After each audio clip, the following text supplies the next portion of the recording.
All right, guys, today we are going to be reacting to Modern Women Are Doomed. New anti-paternity fraud law get passed. Okay, let's see what's going on here, guys. Women are furious because of this new law that requires mandatory paternity tests. But so many women's groups say this wouldn't be fair. You're acting like you don't trust the mother. They say there's no problem with you taking care of another man's kid. I don't think there's any issue with a man taking care of another. I remember that man's video. child. But the real reason they don't see a problem with tricking you into raising another man's child is because they benefit from it. They could care less how it affects anyone else. A woman found out that her husband got a secret paternity test due to pressure from his family because of their daughter's darker skin color and curly hair. She posted to the relationship advice subreddit where she revealed that she's Brazilian American, but her husband is Serbian and very fair. When their daughter started developing her darker skin, his entire family made jokes about him not being the father. This mom found... I'm sorry, you know when you know, you know. You know. I'm Brazilian American. That's some bullshit right there, guys.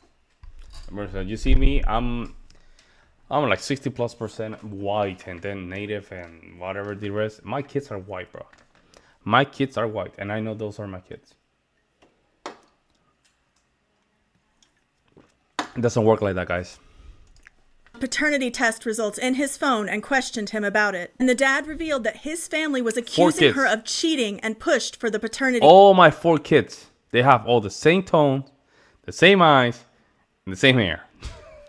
All blondes, by the way. Test. On a daily basis, they were in this man's ear. He claims he got the paternity test to shut his family up. But he did it behind her back, and now she's hurt and angry about it. She feels betrayed by his family, who she thought truly loved and cherished her and her daughter. She's also convinced that her husband doesn't trust her and can't decide whether or not she should let it go. But the fact of the matter is, if you don't trust your spouse, the first person you should be talking to is your spouse. There is an expectation that your spouse will have your back, which includes stopping baseless attacks from extended family members. If this dad truly had concerns about his daughter's paternity, he should have discussed it with his wife. Getting a secret paternity test, that might cause some problems when it comes to light. What would you do? Really?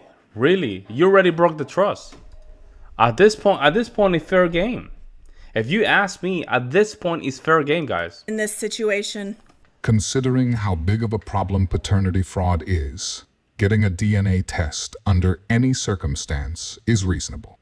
100%. If he asked his wife 100%. if the kid was his, she would automatically say yes regardless if it was his or not, which is why he decided to get a DNA test instead. 30%. That's 30% of all men who go to actually get paternity tested turn out to not be the father. That's a lot of number, man. That's so out of every 100, 30 of those will not be the dad. So it does leave me to wonder why, when a baby is born, why don't they just DNA test at that time? Understanding the fact that sometimes the dad's not involved, but that seems like it would clear up a whole bunch of issues. What's your thought? Should they require DNA testing at birth? 100%. Yes, they should. 100%. But they should also make DNA testing a requirement for child support, which would also help prevent paternity fraud. Don't swipe now. Come back here. Hey, ladies, did you know that paternity fraud is now a crime? Yeah, let's talk about House Bill 2689, because they locking y'all up. I'm going to make my money one way or another.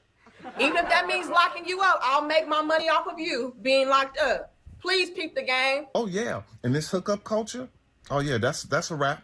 Because they're making it so you can no longer get child support off of one-night stands. If that man wasn't in your life, let me tell you. Not only are they making it mandatory. House Bill 2689. We have to look that up, guys. House Bill... And they said what? 2689, whatever. 2689. It says here, House Bill 2689 can refer to multiple bills depending on the state and the legislative session. The United States Congress, it is HR 2689, which is about improving service delivery in government agency. It's also referred to a bill in the 8. Okay, I don't know. Doesn't say anything here about babies, I guess. I don't know. I don't know. It might be like a different state, I guess, right? Depends on the state, I guess. For the man to get a DNA test before he signs a birth certificate. But now they're like, look, you're not going to be able to get any money off of this man if he was not actively, long term, a part of your everyday life. Oh, yeah, it's true, too. And if I could add on to this bill, you know what? If all these fathers are paying these high amounts in child support, why not give the child to the father? Yeah, that's coming, too. I mean, what you think? I'm going to be honest enough to admit that a man would probably be more capable of raising a child on his own than a woman. Oh my goodness gracious, it drives me crazy. So with the whole argument that men prefer younger women, okay, if a man is dating purely out of something that is superficial, then I suppose you could make the argument that men prefer younger women. I would say that men who are superficial and insecure and would not do not I love dating old men. What? I love dating old men. Yo, that's crazy, bro. That's crazy. They love shaming men for their preferences, man.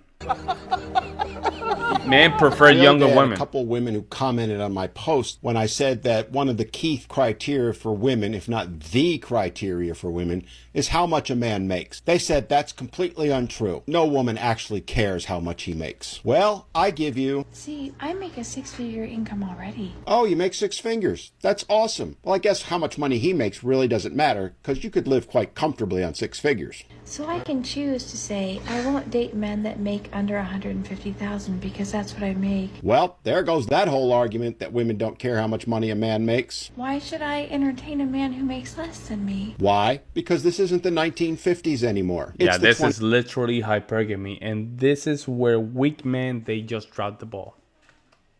I don't know what happened in the 70s or the 80s. Oh, I don't know what they put in the water, but this is where men messed up. They listen to women.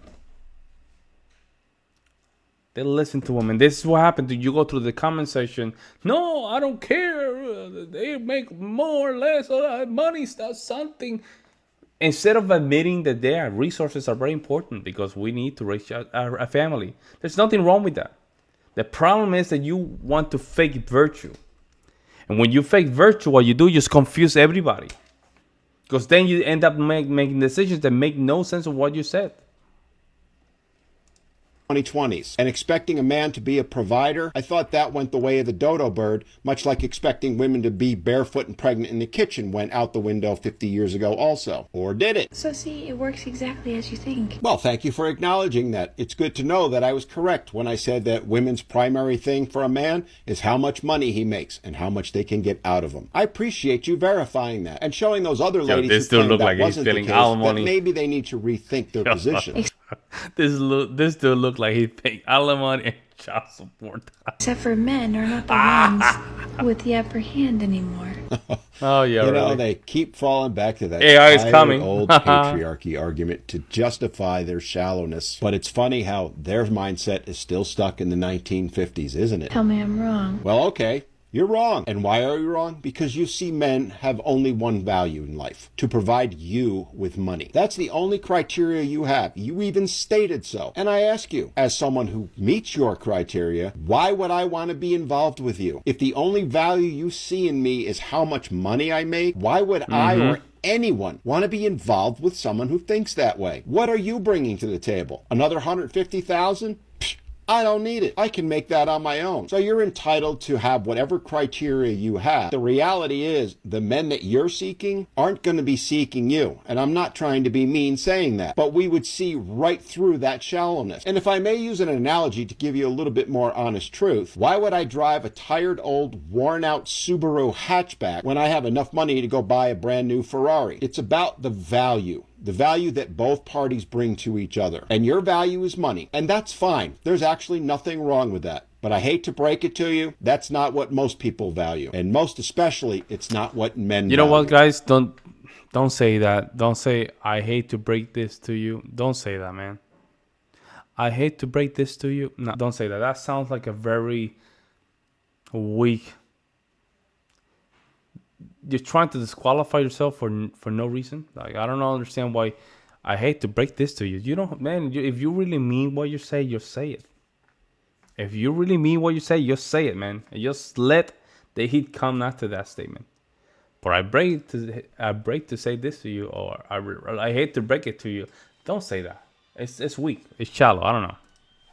Because we don't care how much money you make. It is completely irrelevant to us. Because the honest truth is, I'd rather have a 40-year-old beat-up Chevy Chevette that runs reliably and will be there for me than a newer Subaru hatchback that constantly whines when it tries to start and is always reaching into my wallet for more money. Again, I'm not trying to be mean, but that's the reality, and you did ask.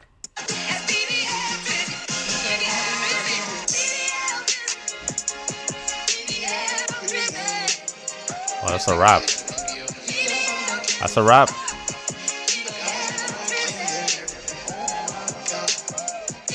This is just further proof that when a woman is in trouble, when she's in danger, she will look for help. And I dare say that she is hoping that there is a man there to help her instead of a bear. I mean, woman. And let's acknowledge how this man in particular, he was happy to help. But then he got out of there quickly. Super respectful. Because ladies, not every man working out in the gym wants you. If you enjoy Actually, it's kind of distracting, and I don't even like it.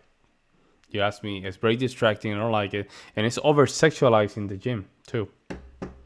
Over-sexualizing. They put these very tight clothes, man, that you can see everything, bro. You can see everything. It's very distracting. Very distracting. I prefer don't like it. Because it is distracting you, like. And sometimes, the problem with distraction is not that there. If they just start walking around you, very close at you, and then all of a sudden you're just doing, dumbbell back, pull up, and they're just walking right in front of you, man. They just start, it gets very uncomfortable, man. Very uncomfortable. Let me know what you guys think. I'll see you next one.